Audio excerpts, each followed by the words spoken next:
Welcome to the Galapagos Islands. Welcome on board the National Geographic Endeavour. We'll have a fantastic week exploring this very unique archipelago with species from very different hemispheres, but they live together at the equator. There is also a high degree of endemism, species that are found nowhere else in the world, unique to the islands. We'll become good friends. We'll see how naive the species are, so you will feel really close to nature.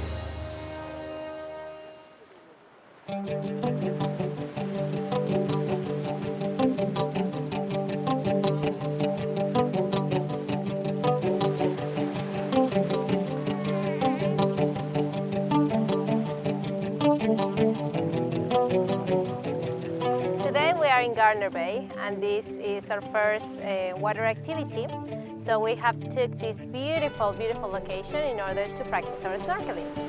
For some people, snorkeling seems like a challenge, but actually once you are in the water, once you have your mask on, it's a very relaxing activity.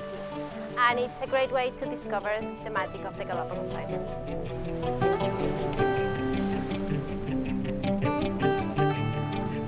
Among the favorites, of course, we have the Galapagos sea lions. Remember that this is a unique species. The ancestor of the Galapagos sea lion is the Californian sea lion. Now, we had the chance to enjoy from very close some of the colonies of sea lions. And of course, it's amazing to just sit and see the different interactions they have. In the colonies, we have always the alpha male. The alpha male is the one that gets all the females because he has to control his territory. He has to be very aggressive, always patrolling, always barking, is the noisy guy.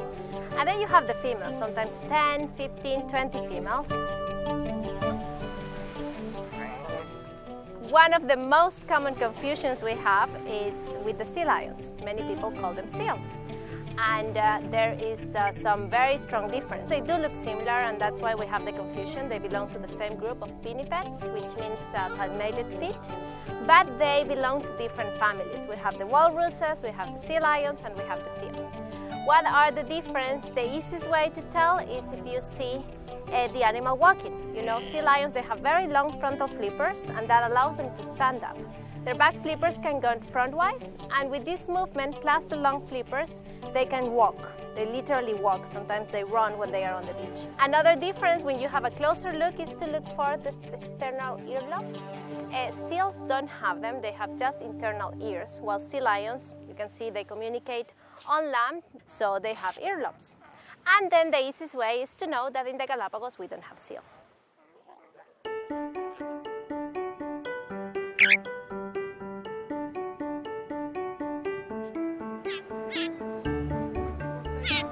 Species in the Galapagos do not show any fear, and that's because there aren't many predators around, so the chances of becoming a prey are very little. Humans were never a big threat. That's why we get close to mockingbirds. They come to us. We are part of the environment. No fear, and that's what really touches your heart when you are visiting the Galapagos.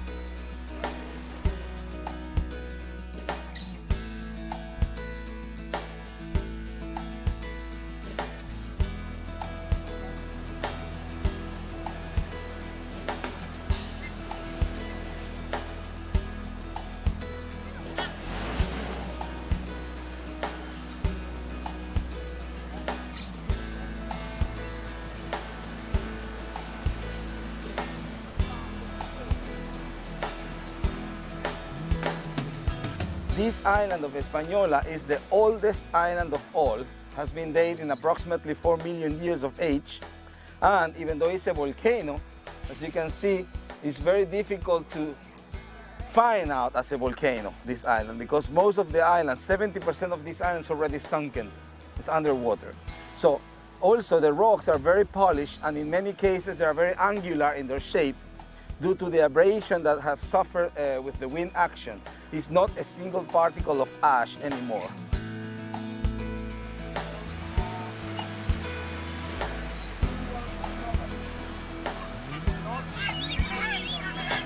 marine iguanas are the only iguanas that not only swim but also dive in the ocean. And one iguana can stay 20 minutes underwater easily. Big iguanas can go far out and dive quite deep. Smaller iguanas get their algae from the rocks that are on the shoreline. But in order to eat from those rocks that are so polished, rounded and slippery, they need tools. And one of the greatest tools are their claws. They have very long claws. Also, they have a very, very blunt snout. Land iguanas have a long snout. Marine iguanas have a very blunt snout. Bears also tricuspid teeth. Each tooth has 3 sharp edges. So with them, they scrape the algae off the rocks.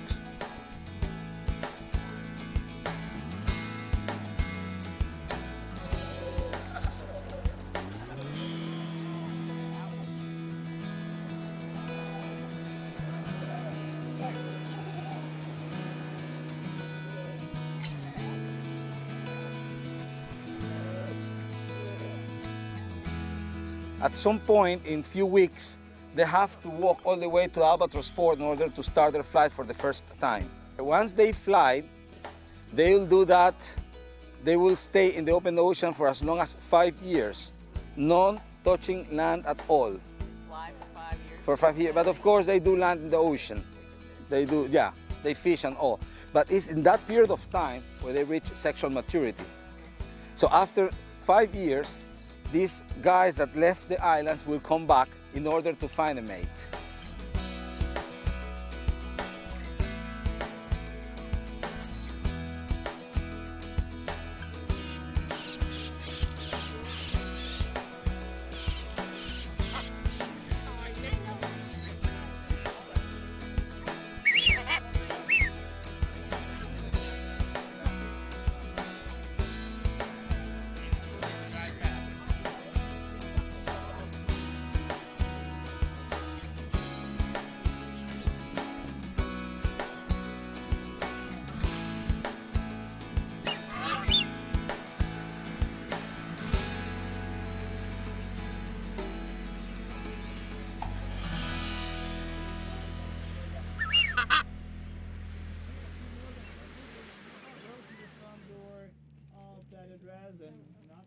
Anyways, folks, welcome very much. This is Post Office Galapagos, and so the reason why this barrel is put up at the end of the 18th century was really to pick up mail and to leave mail over here for people at home.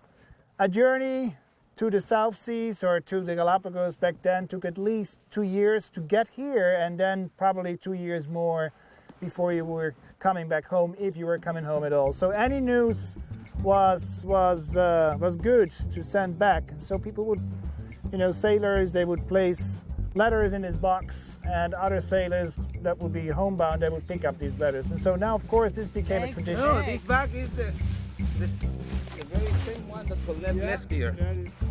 Germany! Anybody for Germany? Hungary, Budapest. Moscow, Russia. Jack Timothy Mark O'Donnell of Sydney, Australia. I've got Keisha Wright, Fair Oaks, California. Won't get it till summer, though. That's all right. Whoa! Oh, Farmington can do that. And then put it in the plastic bag. Forever. Yeah!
Before we had electricity, we barter. So the people from the lowlands, the fishermen, will take the fish up here, and the highlanders will give us these different products. So we're taking you back through time for what it used to be. We see the true organic farming.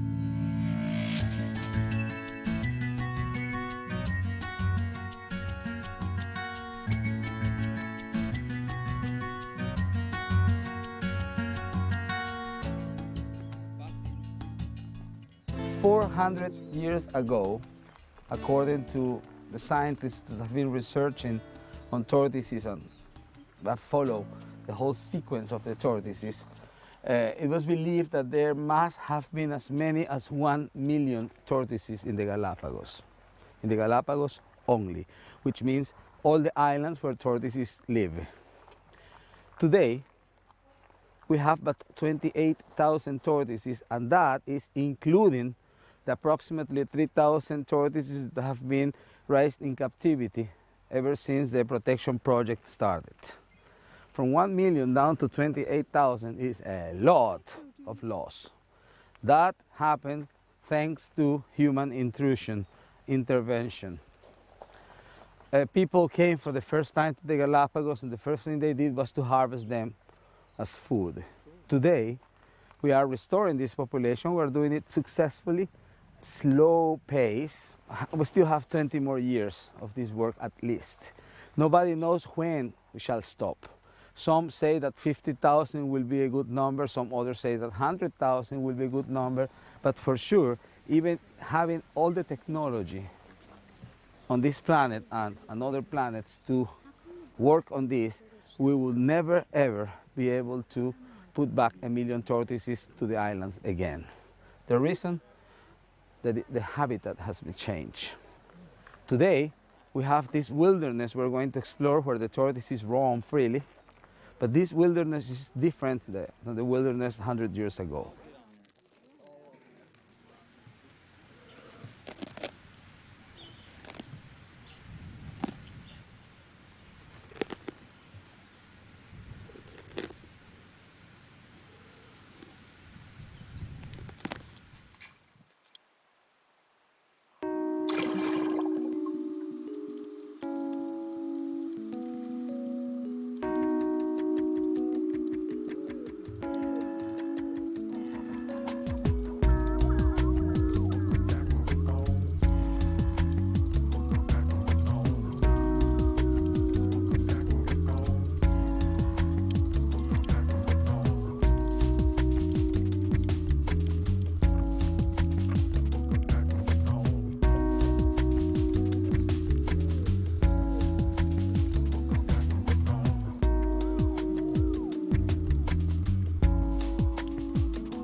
So here today at Cerro Dragón, we have walked from the ecology of the coastal area where we were. We saw these beautiful black rocks, and then we saw pelicans and marine iguanas.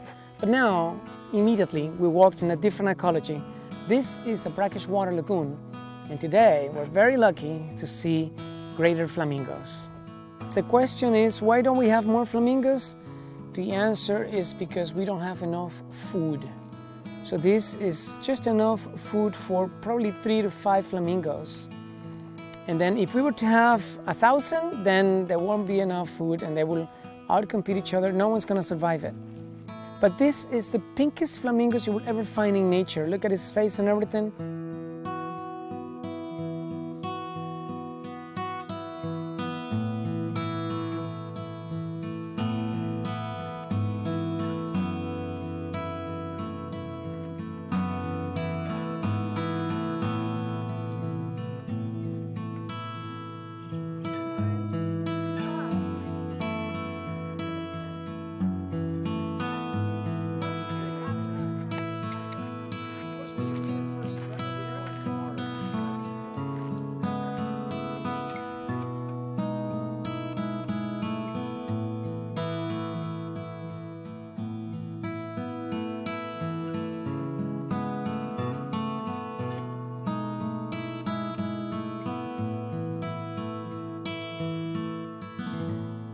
The islands, this archipelago, so isolated, so far away from the mainland.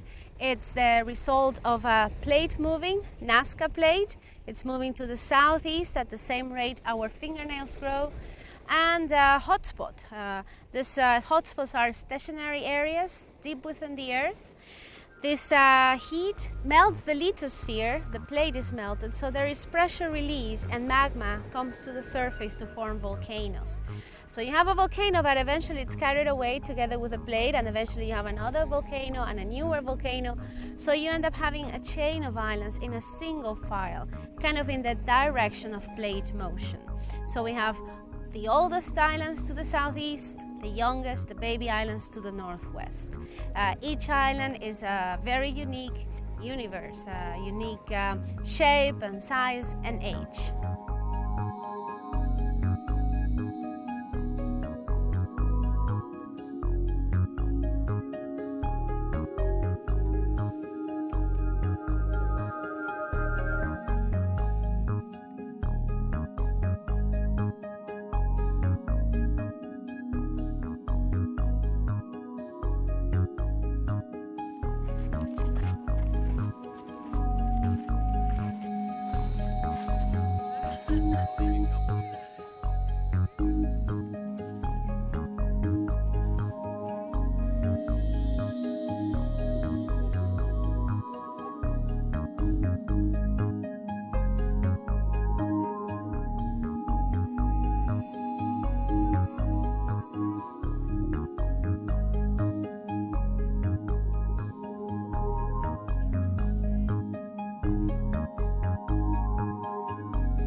So this is Bartholomew Island, friends, and this island is basically on top of the submarine slopes of Santiago Island. So this will be more like a parasitic volcano. We can see very well all the geological features well preserved. We can see lava flows that we were looking at when we were climbing up that still look as almost new. The color is because of the iron on the rocks, gets oxidated and turns into red and orange and yellow color.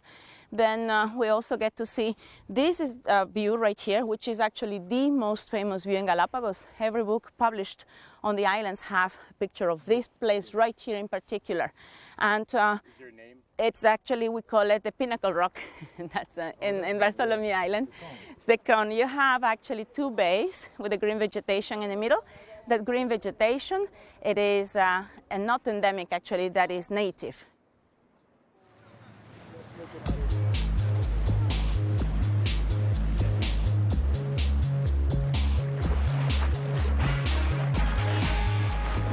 Bottlenose dolphins. We got a whole school of bottlenose dolphins right here at Bartolomé, one of the most scenic places. And then with these dolphins, it's an amazing sight. We've never seen this before. So so dense, huge school, about 200 of them.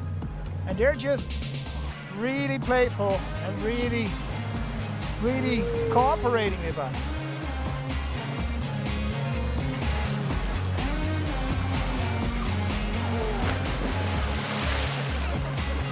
Look at that.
Genovesa is one of the jewels in the crown.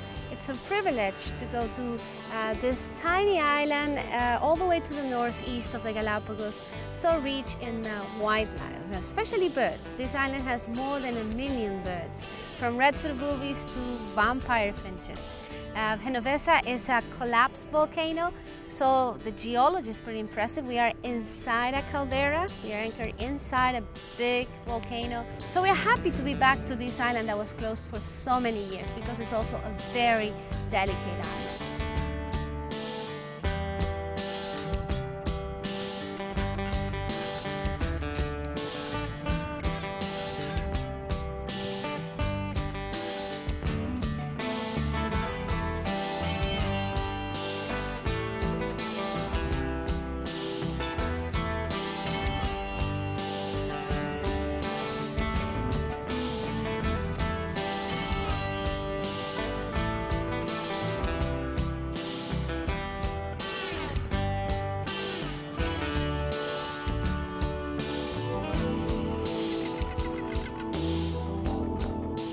Red-footed boobies, they come in two kinds, right? They come in the white morph, like this beautiful individual, and they come in the brown morph, and they still both have red feet. And what is so unique about these boobies is that they are seabirds with webbed feet, and yet they nest in trees or shrubs. And so you can say that this, of all the boobies in the islands, is the only one that has prehensile feet. Prehensile webbed feet. That's kind of unique for a seabird.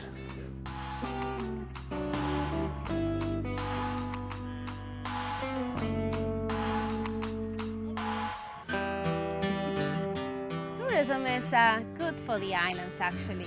We call it ecotourism.